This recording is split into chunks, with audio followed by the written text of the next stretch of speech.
Seorang preman sekolah menuangkan minuman ke piring siswi, namun gadis itu tak berani melawan dan hanya diam. Kemudian ia menyiramkan makanan itu ke tubuhnya. Seorang siswa gendut yang dikenal pengecut mencoba menghentikan mereka, namun dia malah diejek. Saat preman itu hendak menghajarnya, guru datang dan menghentikan keributan. Tak ada satupun yang menyadari. Sejak hari itu siswa gendut tersebut bukan lagi orang yang sama. Di dalam tubuhnya kini bersemayam jiwa seorang pria dewasa. Bos geng terbesar di Busan, yang terbiasa hidup dengan kekerasan, dan tak pernah memberi ampun pada siapapun yang menantangnya. Semua bermula ketika bos itu sedang menelepon di pinggir jalan. Sementara di atas gedung, siswa gendut dan si gadis sedang dibuli. Sepatu gadis digantung di antena, dan siswa gendut itu dipaksa mengambilnya. Ia terpeleset jatuh, dan tepat menimpa bos gangster. Si bos terbangun di rumah sakit dan bingung saat perawat memanggilnya bocah. Ia menatap cermin dan terkejut. Ternyata dirinya adalah siswa gendut. Benturan keras itu membuat jiwa mereka bertukar tubuh. Dokter mengira ini hanya gangguan kepribadian akibat trauma kepala.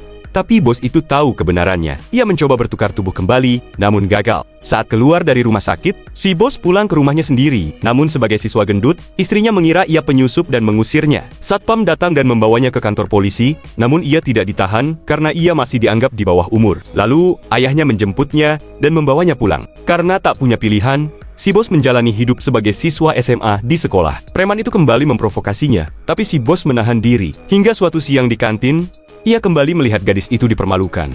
Dan seperti itulah awal mula kejadian. Malamnya, si bos menemui anak buahnya. Namun ia tak mengenalinya, dan malah mengancam. Setelah dihajar dan mendengar rahasia lama, ia pun percaya. Sebelum pergi, si bos meminta tubuh aslinya dijaga baik-baik. Sepulang sekolah, si bos melihat boneka si gadis terjatuh. Ia mengejarnya untuk mengembalikan, namun tak sengaja bertemu ibu si gadis. Seketika si bos terdiam. Ternyata wanita itu adalah cinta pertamanya yang ia tinggalkan belasan tahun lalu demi mengejar kekuasaan. Kecurigaan pun muncul. Si bos menyuruh anak buahnya mengambil rambut dari tubuh aslinya dan sang gadis untuk tes DNA, dan hasilnya mengejutkan. Ternyata gadis itu adalah anak kandungnya.